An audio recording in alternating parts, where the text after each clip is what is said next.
Dr. Abby November.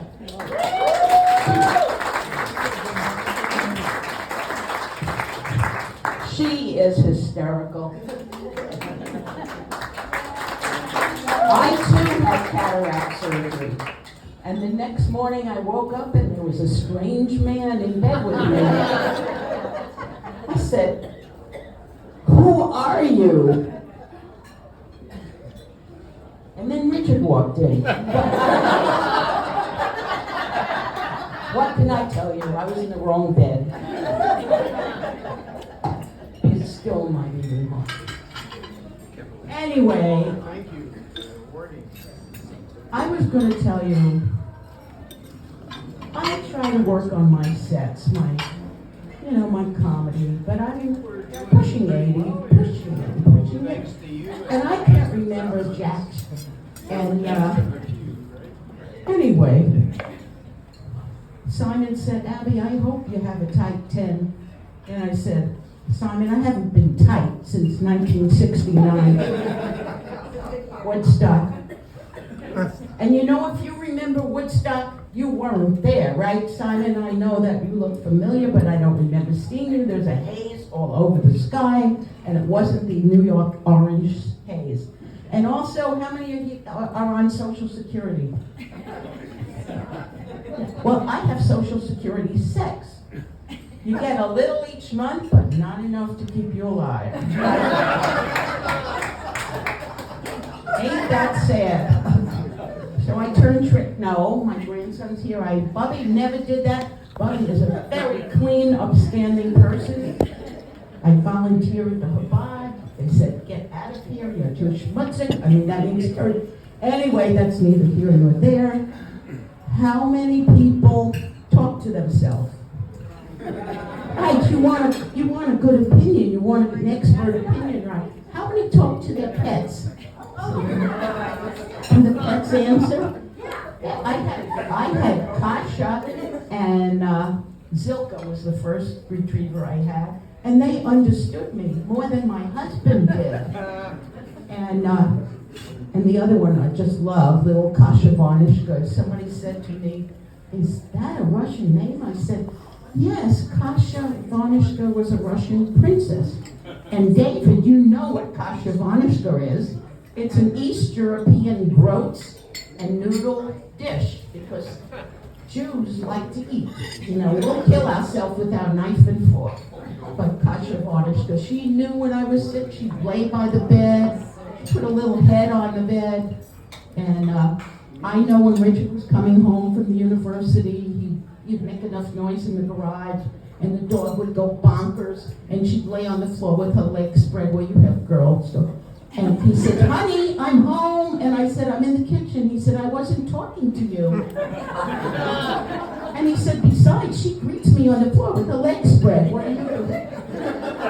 I said, "All you want is meatballs and spaghetti or whatever you want, Hackfleisch, Flanken or something good." That's disgusting as it sounds.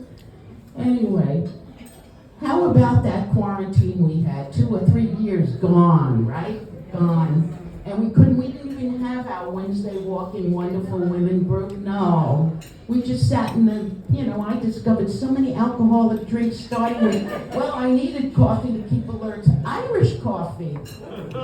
And there's other kinds of coffee besides Irish. There's Polish coffee. Put a little vodka in it. Schlivowitz coffee. Oh, that's good. And then I developed tomato juice and vodka because tomato juice is very healthy, Mary. So is orange juice, especially with the vodka. The vodka is very good. And, anyway, the whole damn 3 years was a blur to me. And I had a very thriving business on Glasslamp. I know Janine used to come all the time for special events. It was called Psalms and Thongs, religious erotica. I had G-strings for Jesus. I had crotchless burgers, but they came in colors. I didn't want people just wearing the black burger. They had camel burgers, and rainbow burgers for the gay burger ladies. And we also had all kinds of colorful burgers. It was really great. And then my business flunked because of the COVID. People weren't coming out and buying G-strings or burgers. I know you missed that. And I know Carol was one of my best customers. But I have to tell you that I've reopened with new products. I have Bubby's Buddha Belly Braziers. Buddha Belly Bubby's lingerie. And why should, just because we're a certain age or a certain size, can't we be sexy, right? So we have black lace depends. It goes with your black lace picker-uppers, and I mean for the girls, so they don't just go flopping. Mine are flopping all over the place, let me tell you. If I put a Swifter on each one, I would not have to clean the floor, right? And since the butt is dead, it's a race between the butt and the girls, so I would have a very clean house.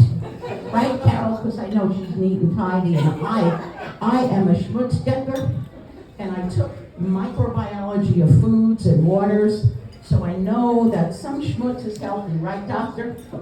Yes, I looked him up. He was sitting there while we were performing, and Simon was playing with Mr. Happy. Can you believe that? When Dr. Bubby gets up, don't give me the straw. That's what you can get up, is a straw, right? Okay. You're a cutie. Hi. He's a regular person. I know, what do I have, 2 minutes left here? And you're seeing my tush? Okay. When my grandson had his bar mitzvah, he asked me for words of advice to put in his book of affirmations. And being a wise doctor, because I have a PhD, I'm not a regular schlump.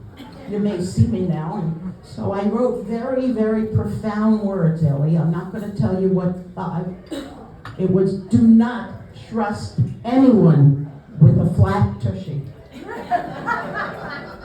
And that comes directly from Shakespeare, where Shakespeare said, Cassius has a lean and hungry look. Such men are dangerous. So therefore, don't trust anyone with a flat tushy. You see, that's how I extrapolated to the 21st century. And before I go, I have to tell you about my brilliant grandchildren. I was downtown, we live in a condo, and we're in the pool because it was hot for us. And I was wearing the crotchless burqa because I'm very modest. And my grandson just takes a look at me, and I know he was Franklin's age. He was looking at my legs like that, up and down.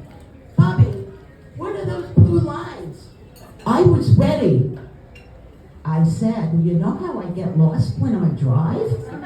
I had the map of San Diego tattooed on my legs. Up here is the zoo, down here is the pool, and down there where it's warm and moist and fun is Tijuana. Thank you very much for coming out.